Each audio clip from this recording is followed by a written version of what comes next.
ಶೂಲಟಂಕ ಪಾಶದಂಡ ಪಾಣಿಮಾದಿ ಕಾರಣಂ ಶ್ಯಾಮಕಾಯ ಆದಿದೇವ ಅಕ್ಷರಂ ನಿರಾಮಯಂ ಭೀಮ ವಿಕ್ರಮಂ ಪ್ರಭುಂ ವಿಚಿತ್ರ ತಾಂಡವ ಪ್ರಿಯಂ ಕಾಶಿಕಾಪುರಾದಿನಾಥ ಕಾಲ ಭೈರವಂ ಭಜೆ.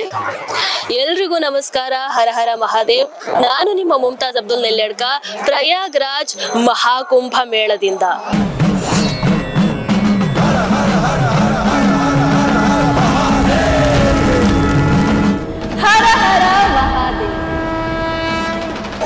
ಇವತ್ತು ನಿಮಗೆಲ್ಲರಿಗೂ ಗೊತ್ತಿರೋ ಹಾಗೆ ಬಸಂತ ಪಂಚಮಿ.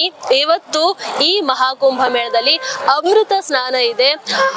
ದೇಶದ ಮೂಲೆ ಮೂಲೆಯಿಂದ ಲಕ್ಷಾಂತರ ಕೋಟ್ಯಾಂತರ ಭಕ್ತಾದಿಗಳು ಈ ಅಮೃತ ಸ್ನಾನಕ್ಕಾಗಿ ಬರ್ತಾ ಇದ್ದಾರೆ. ಬಹಳಷ್ಟು ಜನ ಅಮೃತ ಸ್ನಾನವನ್ನ ಮಾಡಿದ್ದಾರೆ. ಇವತ್ತು ಬೆಳಗ್ಗಿನ ಹೊತ್ತಲ್ಲೇ ಸುಮಾರು 62 ಲಕ್ಷಕ್ಕೂ ಅಧಿಕ ಭಕ್ತಾದಿಗಳು ತ್ರಿವೇಣಿ ಸಂಗಮದಲ್ಲಿ ಮಿಂದೆದ್ದಿದ್ದಾರೆ.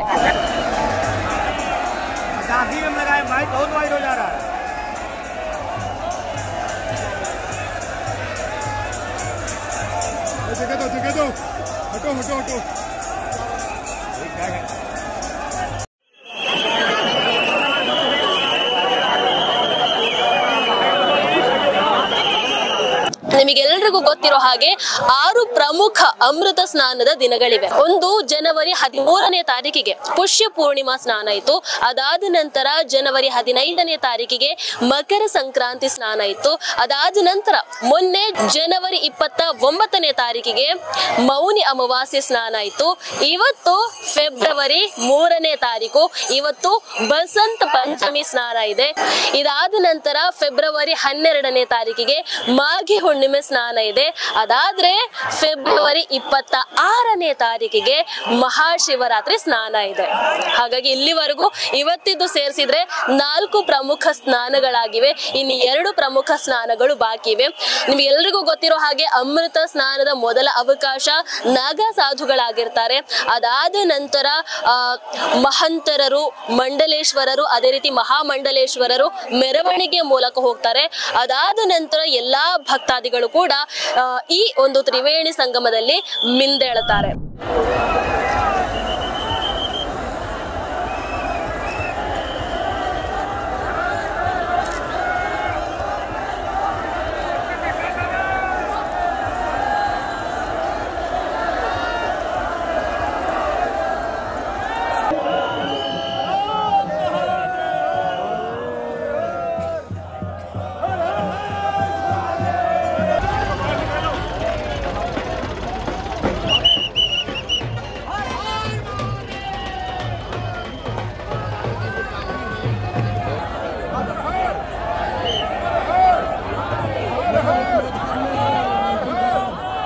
ಹಾಗಾಗಿ ಇವತ್ತು ನಾನು ಆಗ್ಲೇ ಹೇಳಿದ ಹಾಗೆ ಬೆಳ್ಳಂಬೆಳಗ್ಗೆ 62 ಲಕ್ಷಕ್ಕೂ ಅಧಿಕ ಭಕ್ತಾದಿಗಳು ತ್ರಿವೇಣಿ ಸಂಗಮದಲ್ಲಿ ಮಿಂದೆದ್ದಿದ್ದಾರೆ.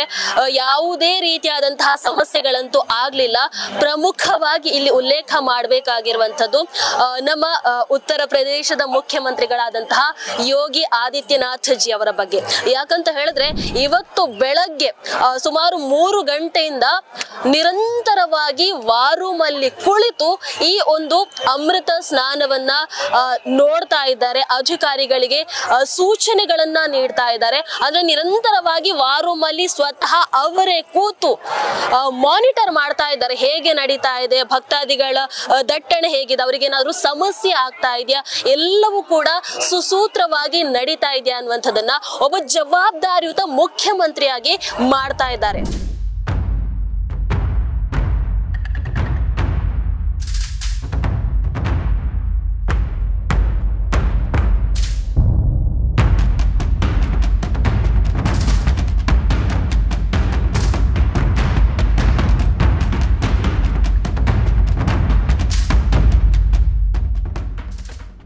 ಯಾಕೆ ನಾನು ಜವಾಬ್ದಾರಿಯುತ ಮುಖ್ಯಮಂತ್ರಿ ಅಂತ ಹೇಳಿದ್ರೆ ಅಂದ್ರೆ ಒಬ್ಬ ಮುಖ್ಯಮಂತ್ರಿ ಅವರು ಎಲ್ಲ ಟೀಮನ್ನ ಸೆಟಪ್ ಮಾಡಿದ್ದಾರೆ. ಪೊಲೀಸರು ಇದ್ದಾರೆ, ಸೆಕ್ಯೂರಿಟಿ ಪರ್ಸನಲ್ಸ್ ಇದ್ದಾರೆ, ಬೇರೆ ಬೇರೆ ಹಂತದ ಅಧಿಕಾರಿಗಳಿದ್ದಾರೆ. ಎಲ್ಲರೂ ಇರುವಾಗ್ಲೂ ಕೂಡ ಒಬ್ಬ ಮುಖ್ಯಮಂತ್ರಿಯಾಗಿ, ಒಬ್ಬ ಜವಾಬ್ದಾರಿಯುತ ಮುಖ್ಯಮಂತ್ರಿಯಾಗಿ ಸ್ವತಃ ತಾವೇ ಅಲ್ಲಿ ಕುಳಿತು ಇವೆಲ್ಲವನ್ನ ನೋಡೋದು, ಇವೆಲ್ಲವನ್ನ ಕೂಡ ಮಾನಿಟರ್ ಮಾಡೋದಿದೆಯಲ್ಲ, ಅದು ನಿಜಕ್ಕೂ ನಾವು ಮೆಚ್ಚಲೇಬೇಕಾದಂತಹ ವಿಚಾರ, ನಾವು ಅಪ್ರಿಶಿಯೇಟ್ ಮಾಡಬೇಕಾಗಿರುವಂತಹ ವಿಚಾರ. ಯಾಕಂತ ಹೇಳಿದ್ರೆ ಮೊನ್ನೆ ಜನವರಿ 29ನೇ ತಾರೀಕು ಮೌನಿ ಅಮಾವಾಸ್ಯೆಯ ದಿನ ಏನೋ ಒಂದು ಅಹಿತಕರ ಘಟನೆ ನಡೀತು. ಅದರಿಂದ ಅವರಿಗೆ ಬಹಳಷ್ಟು, ಯೋಗೀಜಿ ಅವರಿಗಂತೂ ಬಹಳಷ್ಟು ಬೇಜಾರಾಗಿದೆ. ಅವರ ಮಾತುಗಳ ಮೂಲಕನೇ ನೀವು ಅದನ್ನ ಕೇಳಿರಬಹುದು. घटना दुखद है, मर्माहत करने वाला है.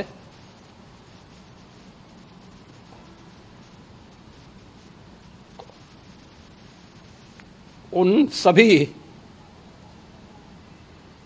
परिजनों के प्रति हमारी पूरी संवेदना है. ಅಂದ್ರೆ ಅದು ನಡಿಬಾರ್ದಿತ್ತು, ಯಾವುದೋ ಒಂದು ಕಾರಣದಿಂದ ಆ ಒಂದು ಘಟನೆ ನಡೆದಿದೆ. ಹಾಗಾಗಿ ಇವತ್ತು ಮತ್ತೆ ಅಮೃತ ಸ್ನಾನ ಇದೆ. ಕೋಟ್ಯಾಂತರ ಭಕ್ತಾದಿಗಳು ದೇಶದ ಮೂಲೆ ಮೂಲೆಯಿಂದ ಬರ್ತಾರೆ. ಯಾವುದೇ ರೀತಿಯಾದಂತಹ ಸಮಸ್ಯೆ ಇವತ್ತು ಆಗಬಾರ್ದು, ಯಾರಿಗೂ ಕೂಡ ತೊಂದರೆಗಳು ಆಗಬಾರ್ದು. ಭಕ್ತಾದಿಗಳು ಏನ್ ಅನ್ಕೊಂಡು ಬಂದಿರ್ತಾರೋ ಅದು ಸಂಪೂರ್ಣವಾಗಿ ಒಳ್ಳೆ ರೀತಿಯಲ್ಲಿ ನೆರವೇರಲಿ, ಭಕ್ತಾದಿಗಳು ಖುಷಿಯಿಂದ ಇಲ್ಲಿಂದ ಹೋಗ್ಲಿ ಅನ್ನುವಂತಹ ನಿಟ್ಟಿನಲ್ಲಿ ಎಲ್ಲಾ ರೀತಿಯಾದಂತಹ ತಯಾರಿಗಳನ್ನ ಮಾಡಿದ್ದಾರೆ. ಸ್ವತಃ ಅದೇ ನಾನು ಹೇಳಿದ ಹಾಗೆ ಯೋಗೀಜಿ ಅವರೇ ಮಾನಿಟರ್ ಮಾಡ್ತಾ ಇದ್ದಾರೆ. ನಿನ್ನೆ ನಾನು ಗಂಗಾರತಿಗೆ ಹೋಗಿದ್ದೆ. ಅಲ್ಲಿ ನಮ್ಮ ಕರ್ನಾಟಕದ ಸುತ್ತೂರು ಮಠದ ಶ್ರೀಗಳು ಒಂದು ಮಾತನ್ನ ಹೇಳಿದ್ರು. ಒಬ್ಬ ಯೋಗಿ ಮುಖ್ಯಮಂತ್ರಿ ಆದಾಗ ಜನರನ್ನೆಲ್ಲ, ಭಕ್ತಾದಿಗಳನ್ನ ಎಷ್ಟು ಚೆನ್ನಾಗಿ ನೋಡ್ಕೊಳ್ಬಹುದು, ಎಷ್ಟು ಚೆನ್ನಾಗಿ ಒಗ್ಗೂಟಿಸಬಹುದು ಅನ್ನುವಂಥದ್ದಕ್ಕೆ ಯೋಗಿ ಆದಿತ್ಯನಾಥ್ ಜಿ ಅವರೊಂದು ಉದಾಹರಣೆ ಅನ್ನುವಂತಹ ಮಾತನ್ನ ನಿನ್ನೆ ಅವರು ಗಂಗಾರತಿಯ ಸಂದರ್ಭದಲ್ಲಿ ಹೇಳಿದ್ರು. ಇವತ್ತು ಸ್ವತಃ ಕಣ್ಣಾರೆ ನಾವದನ್ನ ನೋಡ್ತಾ ಇದ್ದೀವಿ. ನಿಜವಾಗ್ಲೂ ಇಂತಹ ಒಬ್ಬ ಸನಾತನಿ ಮುಖ್ಯಮಂತ್ರಿಯನ್ನ ಪಡೆದಂತಹ ನಾವು ಪುಣ್ಯವಂತರು ಅಂತಾನೆ ಹೇಳ್ಬಹುದು.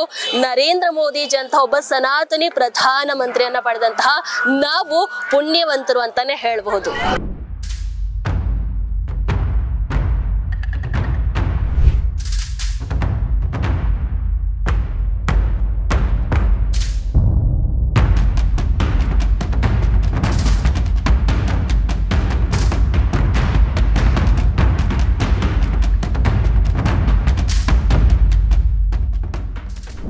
ಇನ್ನು ನಾವು ಬಸಂತ ಪಂಚಮಿ ಅಂತ ಹೇಳ್ತೀವಿ. ಆದ್ರೆ ಬಹಳಷ್ಟು ಜನರಿಗೆ ಈ ಬಸಂತ ಪಂಚಮಿ ಏನು, ಯಾಕೆ ಆಚರಣೆ ಮಾಡ್ತಾರೆ ಅನ್ನುವಂಥದ್ದು ಗೊತ್ತಿರೋದಿಲ್ಲ. ಈ ಬಸಂತ ಪಂಚಮಿ ಅಥವಾ ವಸಂತ ಪಂಚಮಿ ಅಂತ ಇದನ್ನ ನಾವು ಕರಿತೀವಿ. ಇದು ಚಳಿಗಾಲದ ಅಂತ್ಯ, ಅದೇ ರೀತಿ ವಸಂತ ಕಾಲದ ಆರಂಭವನ್ನ ಸೂಚನೆ ಮಾಡುತ್ತೆ. ಇಲ್ಲಿ ಸರಸ್ವತಿ ದೇವಿಯ ಆರಾಧನೆಯನ್ನ ಮಾಡಲಾಗುತ್ತೆ. ಜ್ಞಾನದ ಅಧಿದೇವತೆ ಆದಂತಹ ಸರಸ್ವತಿ ದೇವಿಯ ಆರಾಧನೆಗೆ ಕೇಂದ್ರೀಕೃತವಾದಂತಹದ್ದು ಈ ಒಂದು ಬಸಂತ ಪಂಚಮಿ. ಹಾಗಾಗಿ ದೇಶದ ಮೂಲೆ ಮೂಲೆಯಲ್ಲಿ ಇವತ್ತು ಸರಸ್ವತಿ ದೇವಿಯನ್ನ ಪೂಜೆ ಮಾಡ್ತಾರೆ. ಒಂದು ಒಳ್ಳೆಯ ಕಾರ್ಯವನ್ನ ಆರಂಭ ಮಾಡೋದಕ್ಕೆ ಇದು ಸೂಕ್ತವಾದಂತಹ ಸಮಯ ಅನ್ನುವಂಥದ್ದನ್ನು ಕೂಡ ಹೇಳಬಹುದು.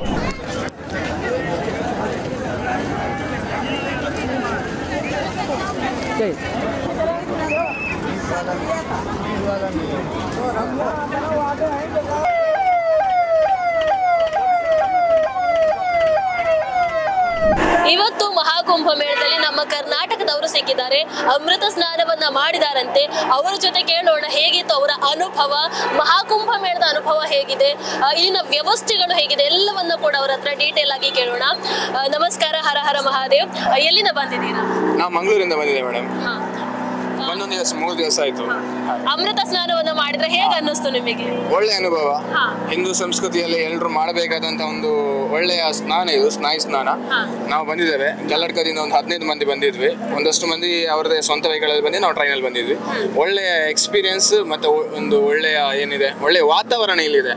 ಅದು ಸ್ಪಿರಿಚುವಲ್ ಆಗಿ ಜಾಸ್ತಿ ಕನೆಕ್ಟ್ ಆಗಿರುವಂತವರಿಗೆ ಇದು ಒಳ್ಳೇದಾಗಿದೆ.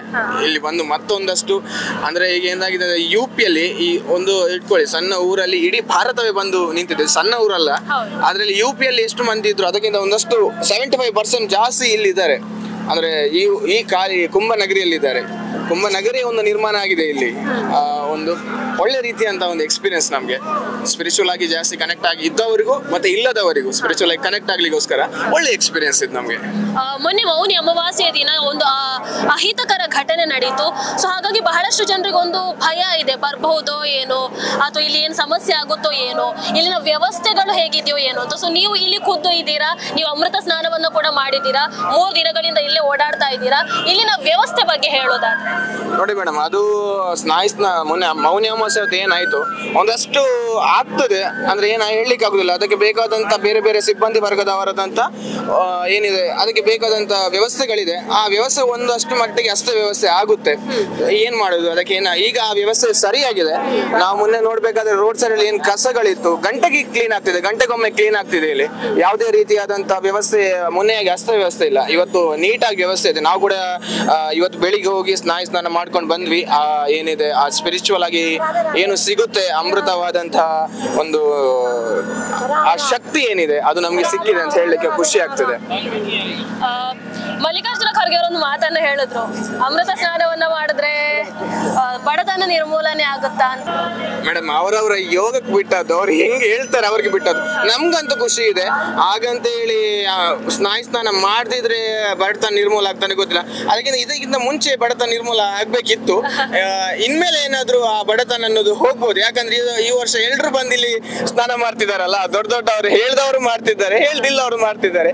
ಆಗಿರುವಾಗ ಈ 100% ಆಗಿ ಬಡತನ ಇನ್ನೂ ನಿರ್ಮೂಲನೆ ಆಗ್ಬೋದು. ಹೌದು. ಮೋದಿಜಿ ಯೋಗಿಜಿ ಬಗ್ಗೆ ಏನ್ ಹೇಳ್ತೀರಾ? ಒಬ್ಬ ಸನಾತನ ಮುಖ್ಯಮಂತ್ರಿ, ಸನಾತನ ಪ್ರಧಾನ ಮಂತ್ರಿಯನ್ನ ನಾವು ಪಡ್ಕೊಂಡಿದೀವಿ. ಅವರ ಆಡಳಿತದಲ್ಲಿ ಇಷ್ಟು ಅಚ್ಚುಕಟ್ಟಾಗಿ ಒಂದು ಮಹಾಕುಂಭಮೇಳ ನಡೀತಾ ಇದೆ. ಯಾಕಂದ್ರೆ ಕೋಟ್ಯಾಂತರ ಭಕ್ತಾದಿಗಳು ಬರ್ತಾ ಇದ್ದಾರೆ. ಇಷ್ಟು ಜನರನ್ನ ಮೇಂಟೈನ್ ಮಾಡೋದಷ್ಟು ಸುಲಭದ ಮಾತಲ್ಲ, ವ್ಯವಸ್ಥೆಯನ್ನು ಕಲ್ಪಿಸೋದಷ್ಟು ಸುಲಭದ ಮಾತಲ್ಲ. ನಿಮಗೆ ಏನ್ ಹೇಳ್ತೀರಾ ನೀವು ಅವರ ಬಗ್ಗೆ?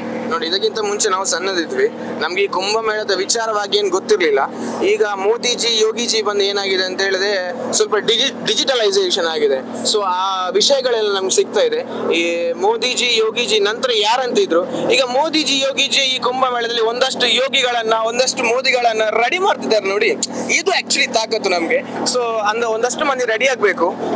ಹಿಂದೂ ಸಂಸ್ಕೃತಿ ಉಳಿಸ್ಲಿಕ್ಕೆ, ಹಿಂದೂ ಧರ್ಮವನ್ನ ಉಳಿಸ್ಲಿಕ್ಕೆ, ಮತ್ತು ಒಂದಷ್ಟು ನಮ್ಮಲ್ಲಿರುವಂತಹ ಈ ಸನಾತನ ಸಾರ ಏನಿದೆ ಅದನ್ನ ಪಸರಿಸಲಿಕ್ಕೆ ಒಂದಷ್ಟು ಹಿಂದೂ ಜಾಗೃತಿ ಕಾರ್ಯಕ್ರಮಗಳು ಇಲ್ಲಿ ಕುಂಭಮೇಳದಲ್ಲಿ ನಡೀತಾ ಇದೆ. ಇನ್ನು ನಡಿಬೇಕು. ಇಂತಹ ಸಾವಿರಾರು ಯೋಗಿಗಳು ಮತ್ತೊಂದಷ್ಟು ಸಾವಿರಾರು ಮೋದಿಗಳದ್ದು ನಮ್ಗೆ ತುಂಬಾ ಅವಶ್ಯಕತೆ ಇದೆ. ಅದು ಇಲ್ಲಿ ನಿರ್ಮಾಣ ಆಗ್ತಿದೆ. ಮೋದಿ ಮತ್ತು ಯೋಗಿಜಿ ಅದನ್ನು ಸೇರಿ ಇಲ್ಲಿ ಮಾಡ್ತಿದ್ದಾರೆ ಅಂತ ಹೇಳಿಕ್ಕೆ ಖುಷಿ ಆಗ್ತಿದೆ. ಕೊನೆಯದಾಗಿ ನಮ್ಮ ಕನ್ನಡಿಗರಿಗೆ ಏನ್ ಹೇಳ್ತೀರಾ ಪ್ರಯಾಗ್ರಾಜ್ ಮಹಾಕುಂಭ ಮೇಳದಲ್ಲಿ ನಿಂತು? ಪ್ರಯಾಗ್ರಾಜ್ ಕುಂಭಮೇಳದಲ್ಲಿ ಕರ್ನಾಟಕಗಳು ಹೇಳುವಂತ ದೊಡ್ಡ ವ್ಯಕ್ತಿ ನಾನಲ್ಲ. ಎಲ್ಲ ಕರ್ನಾಟಕರು ಬನ್ನಿ. ನಮ್ಮ ಕನ್ನಡದ ಬಾಬಾ ಕೂಡ ಇಲ್ಲೇ ಇದ್ದಾರೆ, ಒಂದಷ್ಟು ಬಾಬಾಗಳಿದ್ದಾರೆ. ಬನ್ನಿ, ಎಲ್ಲರ ಆಶೀರ್ವಾದ ತಗೊಳ್ಳಿ, ಒಂದಷ್ಟು ಆಧ್ಯಾತ್ಮಿಕ ಅನುಭವಗಳನ್ನ ಪಡ್ಕೊಳ್ಳಿ. ನಮ್ಮ ಜೀವನವನ್ನ ಆಧ್ಯಾತ್ಮದ ಜೊತೆಗೆ ಸದೃಢವಾಗಿ, ಸಬಲವಾಗಿ, ಆರ್ಥಿಕವಾಗಿಯೂ ಭೌತಿಕವಾಗಿಯೂ ಮತ್ತೆ ಆಧ್ಯಾತ್ಮಿಕವಾಗಿಯೂ ಬೆಳೆಸ್ಕೊಳ್ಳಿ. Thank you so much. Har Har Mahadev. ಕರ್ನಾಟಕದಿಂದ ಒಬ್ರು ಗುರುಗಳು ಸಿಕ್ಕಿದ್ದಾರೆ, ಅವ್ರ ಹತ್ರ ಕೇಳೋಣ. ಅವ್ರ ಅಮೃತ ಸ್ನಾನವನ್ನ ಮಾಡಿದಾರಂತೆ, ಹೇಗಿತ್ತು ಅವರ ಅನುಭವ, ಈ ಕುಂಭಮೇಳದ ಅನುಭವ ಹೇಗಿತ್ತು, ಎಲ್ಲವನ್ನ ಅವರ ಜೊತೆನೆ ಕೇಳೋಣ. ಗುರುಗಳೇ ನಮಸ್ತೆ. ನಮಸ್ತೆ. ಹರ ಹರ ಮಹಾದೇವ್. ಹರ ಹರ ಮಹಾದೇವ್. ಅಮೃತ ಸ್ನಾನವನ್ನ ಮಾಡಿದ್ರಿ ಇವತ್ತು, ಹೇಗೆ ಅನ್ನಿಸ್ತಾ ಇದೆ ನಿಮ್ಮ ಅನುಭವ? ಬಹಳ ಸಂತೋಷ ಅನಿಸ್ತಾ ಇದೆ ಮೇಡಮ್. ಯಾಕಂತ ಕೇಳಿದ್ರೆ 144 ವರ್ಷದ ನಂತರ ಬರ್ತಕ್ಕಂಥ ಈ ಕುಂಭ ಸ್ನಾನ ಮತ್ತೆ ಅದ್ರೊಳಗ ಸರ್ವ ಶ್ರೇಷ್ಠ ಆಗಿರ್ತಕ್ಕಂಥ ಇದು ಇವತ್ತಿನ ವಸಂತಿ ಪಂಚಮಿ ಒಂದು ಸ್ನಾನ ರೀ. ಹೆಚ್ಚಾಗಿ ಹೇಳ್ಬೇಕು ಅಂತಂದ್ರೆ ಸ್ನಾನದಕ್ಕಿಂತಲೂ ಎಷ್ಟು ಮಹಾತ್ಮರ ಒಂದು ದರ್ಶನ ಮಾಡಿದ್ರು ಅನ್ನೋದನ್ನ ನಾವು ತಿಳ್ಕೊಳ್ಳೋದು ಬಹಳ ಮುಖ್ಯ. ಯಾಕಂದ್ರೆ ಸಂಗಮ ಅಂತ ಕರೀತಾರೆ. ಯಾಕೆ ಸಂಗಮ ಅಂತ ಕರೀತಾರೆ? 3 ನದಿಗಳ ಜೋಡಣೆ, 3 ನದಿಗಳ ಕೂಡುವಿಕೆಗೆ ಸಂಗಮ ಅಂತ ಕರೀತಾರೆ. ಆದ್ರೆ ಸಾವಿರಾರಲ್ಲ 10,000 ಜನಗಂಟೆ ಸನ್ಯಾಸಿಗಳ ಜೋಡಿ ಕೂಡಿದ್ರೆ ಒಂದು ದೊಡ್ಡ ಸಂಗಮ. ಅದಕ್ಕಿಂತ ಹೆಚ್ಚಿಂದ ಯಾವ್ದಾದ್ರು ಐತಿ ಅಂತ ಕೇಳಿದ್ರೆ ಮತ್ತೆ ಯಾವುದಿಲ್ಲ. ಅದೇ ದೊಡ್ಡ ಸಂಗಮ ಅಂತ ಹೇಳುತ್ತೆ. ನಿಮಗೆ ವ್ಯವಸ್ಥೆಗಳೆಲ್ಲ ಹೇಗೆ ಅನ್ನಿಸ್ತು ಇಲ್ಲಿ? ತುಂಬಾ ಚೆನ್ನಾಗಿ ಹೇಳ್ತಾರೆ. ಯಾಕಂತ ಕೇಳಿದ್ರೆ 2013ರಿಂದ ಹಿಡ್ಕೊಂಡು 2019, 2025ನೇ 3ನೇ ಕುಂಭ ಬರ್ತಾ ಇರೋದು. ಯಾಕಂತ ಕೇಳಿದ್ರೆ ಹಿಂದಕ್ಕಿನ ಸ್ಥಾನದಲ್ಲಿ ಸ್ವಲ್ಪ ವ್ಯವಸ್ಥೆಗಳು ಹೆಚ್ಚ ಕಡಿಮೆಗಳು ಇರ್ತಿದ್ವು. ಯಾವಾಗ ಯೋಗಿ ಆದಿತ್ಯನಾಥ್ ಅವ್ರು ಬಂದ್ರು ಅವಾಗ ಯಾವ ನೀರಾಗಿರ್ಬೋದು, ಕರೆಂಟ್ ಆಗಿರ್ಬೋದು, ಮತ್ತೆ ಯಾವುದೇ ವ್ಯವಸ್ಥೆಗಳಾಗಿರ್ಬೇಕು, ಪೊಲೀಸರಾಗಿರ್ಬೋದು, ಯಾವುದೇ ಆದ್ರೂ ಕೂಡ ಯಾವುದೂ ತೊಂದರೆ ಇಲ್ಲಾರ್ದೆ, ಯಾವುದೊಂದು ಕಲಂಕಗಳಿಲ್ಲದೆ ಒಳ್ಳೆ ಸರ್ವಸಂಭವಾಗಿ ಎಲ್ಲರೂ ಕೂಡ ಜನ ಭಕ್ತ ಆಗಿರ್ಬೋದು, ಸನ್ಯಾಸಿಗಳಾಗಿರ್ಬೋದು, ಅತಿ ಒಂದು ಸಂತೋಷ ಸ್ವರ್ಗದಲ್ಲಿ ಯಾವ ರೀತಿ ಇರ್ತಾರೆ ಆ ರೀತಿಯಲ್ಲಿ ಎಲ್ಲರೂ ಒಂದು ಸಂತೋಷದ ಸ್ನಾನವನ್ನು ಮಾಡ್ತಕ್ಕಂಥ. ನೀವು ಹಿಂದೆ ಇದಕ್ಕಿಂತ ಮುಂಚೆ ಇಲ್ಲಿ ಅಂದ್ರೆ ಯಾವ್ದಾದ್ರು ಕುಂಭಮೇಳದಲ್ಲಿ ನೀವು ಭಾಗವಹಿಸಿದ್ರೆ? ಹೌದಾ? ಅಂದ್ರೆ ನೀವು ಅದಕ್ಕೂ ಇದಕ್ಕೂ ನೀವು ಒಂದು ಕಂಪೇರ್ ಮಾಡಿ ಹೇಳೋದಾದ್ರೆ ಆ ವ್ಯವಸ್ಥೆಗಳಾಗಿರ್ಬೋದು ಇವೆಲ್ಲವನ್ನ ನೀವು ಹೇಗೆ ಹೇಳ್ತೀರಿ? ವ್ಯವಸ್ಥೆಗಳನ್ನ ಹೇಳೋದಂದ್ರೆ ಮೇಡಮ್ ಅವರೇ, ಹಿಂದಕ್ಕಿನ ಒಂದು ಇದ್ರೊಳಗೆ ಇಷ್ಟೊಂದೆಲ್ಲ ವ್ಯವಸ್ಥೆಗಳು ಇರಲಿಲ್ಲ, ಮತ್ತೆ ಟೆಂಟ್ಗಳನ್ನು ಇಷ್ಟೊಂದು ದೂರಗಳು ಪಡೆದಿದ್ದಿರಲಿಲ್ಲ. ಇವಾಗ ಸ್ವಾಮಿ ಯೋಗಿ ಆದಿತ್ಯನಾಥ್ ಅವರು ಬಂದ್ರು, ಆದ ನಂತರ ಇಷ್ಟೊಂದು ಒಳ್ಳೆ ಸಂಗೋಪಸಂಗವಾಗಿ ಚೆನ್ನಾಗಿ ವ್ಯವಸ್ಥೆಯನ್ನು ಮಾಡಿದ್ದಾರೆ. ನಮ್ಮ ಸನಾತನಿ ಮುಖ್ಯಮಂತ್ರಿ ಯೋಗಿಜಿ, ಅದೇ ರೀತಿ ಸನಾತನಿ ಪ್ರಧಾನಮಂತ್ರಿ ಮೋದಿಜಿ ಅವರ ಬಗ್ಗೆ ಏನ್ ಹೇಳ್ತೀರಾ? ಹೆಂಗ ರಾಮ ರಾಜ್ಯ ಬರುತ್ತೆ ಅಂತ ಹೇಳ್ತಿದ್ರಿ, ಆದ್ರೆ ನಾವು ನೋಡ್ತಿದ್ದಿಲ್ಲ. ಯಾವಾಗ 2014ರಲ್ಲಿ ನರೇಂದ್ರ ಮೋದಿ ಅವರು ಮಾನನೀಯ ಪ್ರಧಾನಮಂತ್ರಿ ಆದ್ರೆ ಅದು ಯಾವ ರೀತಿ ಆಯ್ತು ಅಂತ ಕೇಳಿದ್ರೆ, ರಾಮನೇ ಪುನಃ, ಯಾಕಂದ್ರೆ ಯದಾ ಹಿ ಧರ್ಮಸ್ಯ ಗ್ಲಾನಿರ್ಭವತಿ ಭಾರತ ಅಭ್ಯುತ್ಥಾನಂ ಧರ್ಮಸ್ಯ ನಾನು ಸೃಜಾಮಿ, ನಾನು ಹುಟ್ಟುತ್ತೀನಿ ಹೊಳ್ಳಿ ಅಂತ ಅನ್ನೋದಕ್ಕೆ ಅದಕ್ಕೆ ಮತ್ತೆ ಯಾರು ಇದ್ರಂದ್ರೆ ನರೇಂದ್ರ ಮೋದಿ ಅವರೇ.